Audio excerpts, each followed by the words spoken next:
3 साल। 108 बार घरेलू हिंसा। लेकिन आखिरकार उस महिला का बदला लेने का दिन आ ही गया। 15 सेंटीमीटर की हाई हील, जो कभी सिर्फ फैशन का हिस्सा थी, आज मौत का हथियार बनने वाली थी।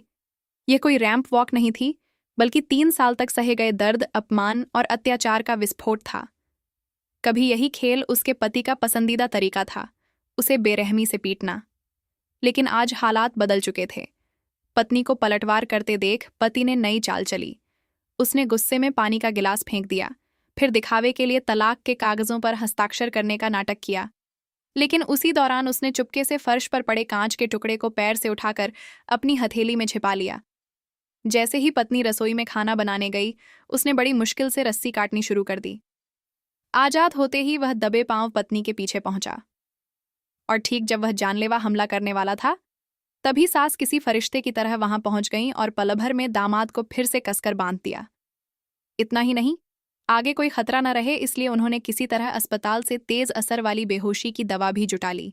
उधर पति भागने के लिए हर हथकंडा अपनाने लगा। पहले उसने पत्नी के खाने की तारीफ की।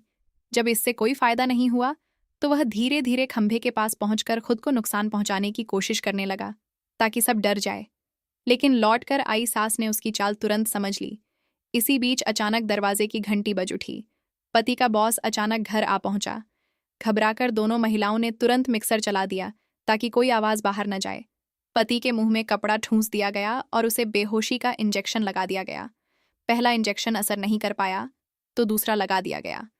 कुछ देर तड़पने के बाद आखिरकार वह पूरी तरह शांत हो गया। उसे बेडरूम में लिटाने के बाद सास ने दरवाजा खोला। कमरे में पड़े पति को देखकर बॉस ने समझा कि वह ज्यादा शराब पीकर बेसुध पड़ा है। लेकिन जाते जाते पति ने पूरी ताकत से चाबी पकड़ ली। वह मदद मांगना चाहता था, मगर बोल भी नहीं पा रहा था। आखिरकार पत्नी ने किसी तरह बात संभाल ली और बॉस को वहां से रवाना कर दिया। ये घटना दोनों महिलाओं को समझा गई कि अब उसे जिंदा छोड़ना बेहद खतरनाक होगा। पत्नी के दिमाग में हत्या के 2 तरीके आए। पहला, प्लास्टिक की थैली से उसका दम घोंट देना। दूसरा, उसे पानी में डुबोकर मार देना। लेकिन दोनों तरीकों में पुलिस को शक हो सकता था, इसलिए उसने तीसरी योजना बनाई। पहले पति को जबरदस्ती शराब पिलाई, फिर उसे बालकनी तक ले जाकर नीचे धक्का देने की तैयारी की, ताकि सबको यह शराब के नशे में हुआ हादसा लगे। मौत सामने देखकर पति रोने लगा। उसने हाथ जोड़कर माफी मांगी और वादा किया कि वह अपना जुर्म कबूल करते हुए वीडियो रिकॉर्ड करेगा। एक बार फिर पत्नी का दिल पिघल गया। उसे लगा शायद इस बार वह सचमुच बदल जाएगा।